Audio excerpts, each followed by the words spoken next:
Number 10, rules number 10 করছি আমরা। খুব ইন্টারেস্টিং, মোস্ট ইন্টারেস্টিং রুলস এটা গ্রামারের। এখান থেকে তো প্রশ্ন আসবেই, তোমাকে এটা খুব ভালো করে শিখতে হবে। দেখো, it is time, it is high time. এখানে এর মানে হচ্ছে উপযুক্ত সময় বা ঠিক সময়, বা ঠিক সময়ে করা, ঠিক সময়ে বলা, ঠিক সময় করা দরকার, নেওয়া দরকার ইত্যাদি। That is something should be done that, and that is a bit late at present, একটু দেরি হয়ে গেছে। একটা এক্সাম্পল দিচ্ছি, শোনো। ধরো তোমার কালকে 10টায়, সকাল 10টায় এক্সাম আছে, পরীক্ষা আছে। তুমি ভেবেছো যে আজকে তুমি রাত্রি 10টার সময় তুমি বিছানায় গিয়ে শুয়ে পড়বে। তুমি রেডি, খাওয়া দাওয়া সেরে তুমি বিছানায় গেছো। হ্যাঁ, হঠাৎ করে মোবাইলে টিং করে একটা শব্দ হয়ে গেল। তুমি মোবাইলটা দেখতে লাগলে, দেখতে দেখতে দেখতে দেখতে 10টা 15 হয়ে গেল। তখন তুমি খেয়াল, ইস, কালকে আমার পরীক্ষা আছে, 10টায় বিছানায় যাওয়া উচিত।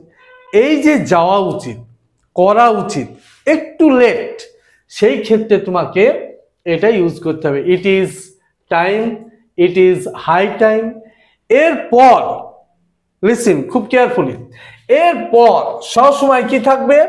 এরপর সবসময় it is time, it is high time, it is about time.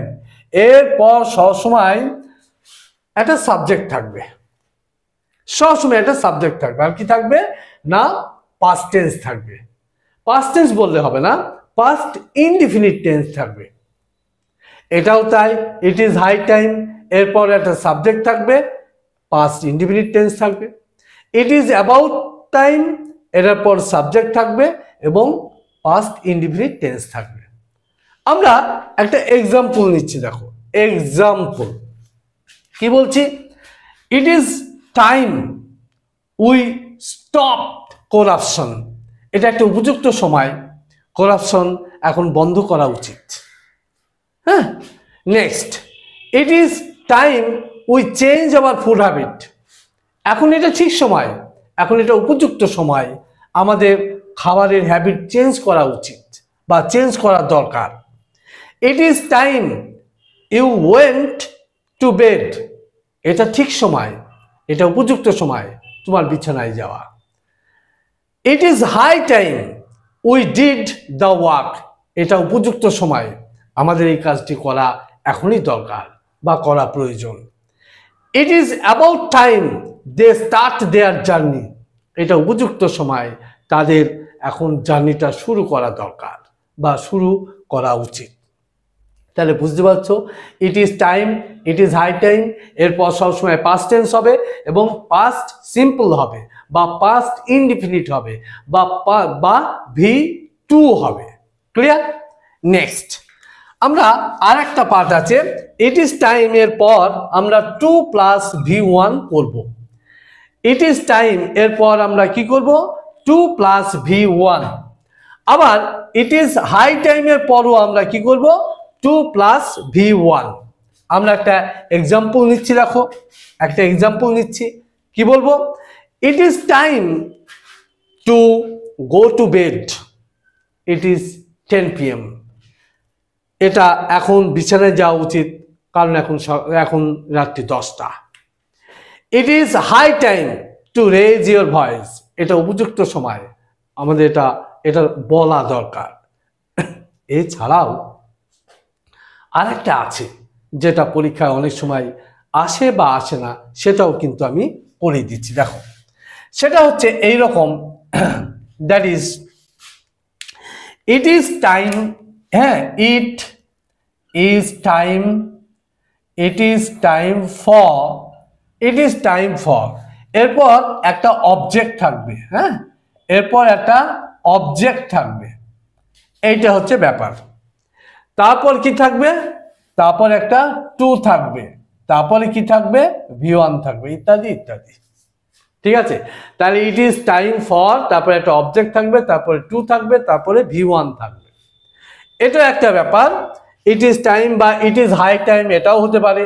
হ্যাঁ, it is high, it is high time. হ্যাঁ, সেম প্যাটার্ন চলবে। তাহলে একটা এক্সাম্পল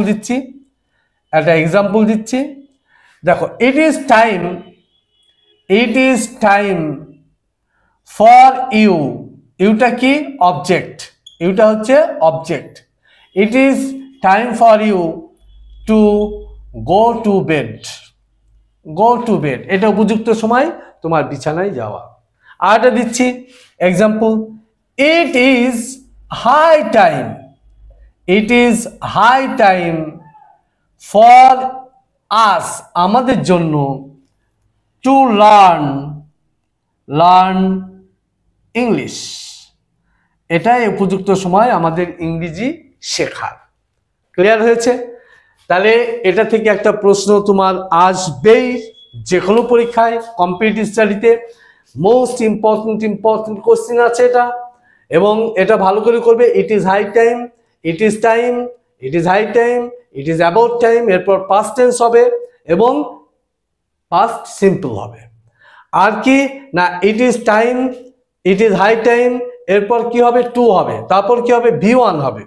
আর একটা কি বললাম না, বললাম এটা ইট ইজ টাইম ফর, তারপরে একটা অবজেক্ট হবে, তারপরে টু হবে, তারপর V1 হবে। আশা করি ভিডিওটি ভালো লেগেছে। লাইক করবে, শেয়ার করবে এবং সাবস্ক্রাইব করবে।